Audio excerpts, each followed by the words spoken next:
Let me ask you a question.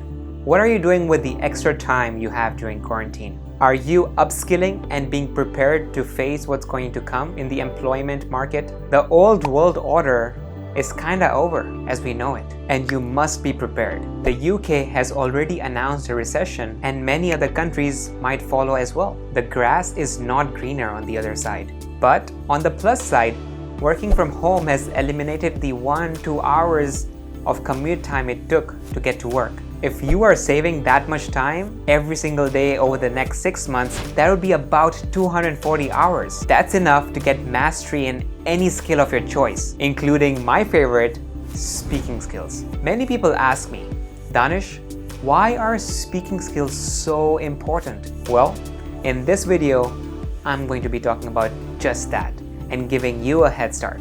Amongst the hundreds of reasons to improve your speaking skills, let's just focus on one. This is the most important reason why you should start investing in your speaking skills today. I guarantee you, if you master this skill in 2020, you will not look back on your professional career. So, what's the reason? One word: sales. Your professional career and progress is entirely dependent on your ability to sell. Effective speaking will help you sell your ideas, your expertise, your product to various stakeholders like your manager, your customer, or even your team members. And this is regardless of whether you are an engineer, a salesperson, a marketing professional, someone in HR, the CEO, or even an intern. A single speaking opportunity, if done well, can change your life. By standing in front of others and delivering a good talk, you will not only attract like-minded people, but you will also be perceived as a leader. You will be immediately differentiated from all those other people who did not take up this opportunity to speak. Moreover, you will be called upon many more times to speak at other events. This is how I worked my way over to giving a TEDx talk with over 2 million views.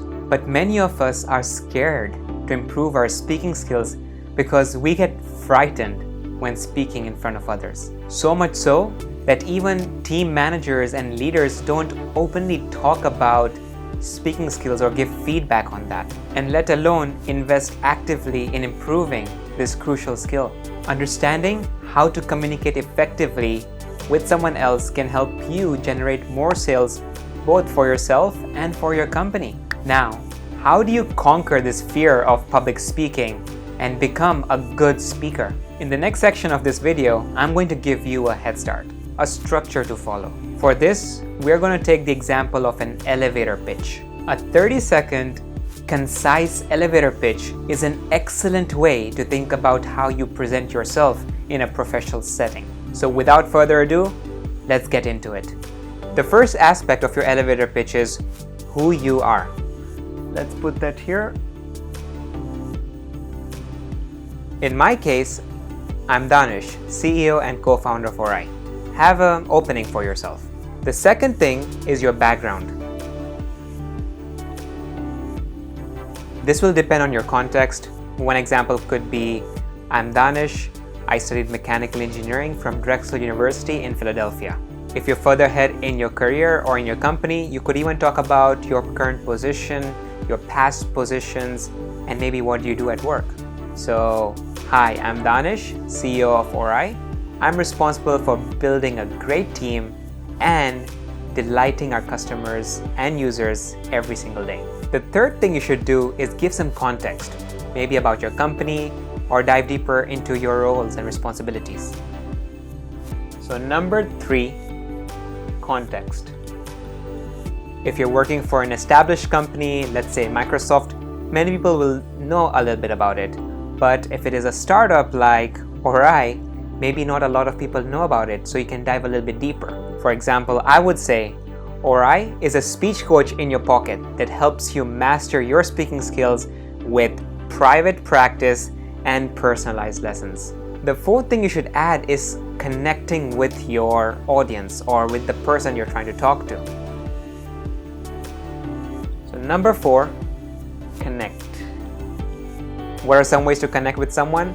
Maybe you can appreciate something that they have posted on Twitter, on their LinkedIn, or maybe they've written a blog about it. Maybe they gave a speech or presentation at a conference, or they gave a webinar. You could even talk about how you yourself learned from their work and implemented it in your day-to-day life.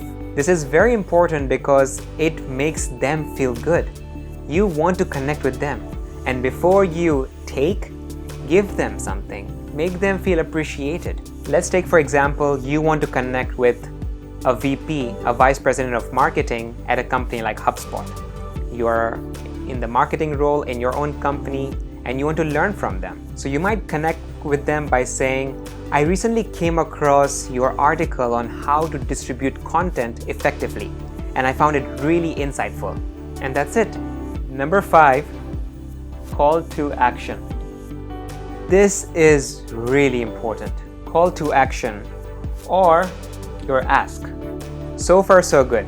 All these points are really easy to talk about, but the call to action, this is a challenging one. But it's the most important part that most people miss in their pitches. The best way to do it is not making it too vague and not sounding like a jerk, where you're just trying to take stuff from someone else. A good way to make your ask is to make it very specific.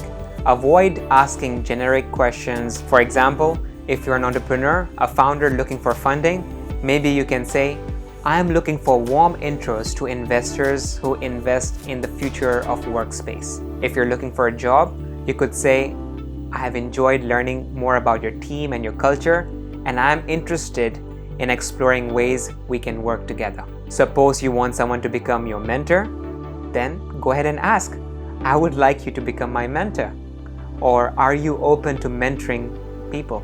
If you want them to share your product or your service, then just ask. After you make your ask, the other person might say something back to you. So listen attentively, give them your attention, smile, give a head nod. And finally, we come to the last thing, the closing. Think of the closing as next steps. Most often than not, the person who you have made an ask to will just give it to you. You wanted them to become an investor, there will be some next step. So in your closing, you are outlining and clearly specifying what the next step is.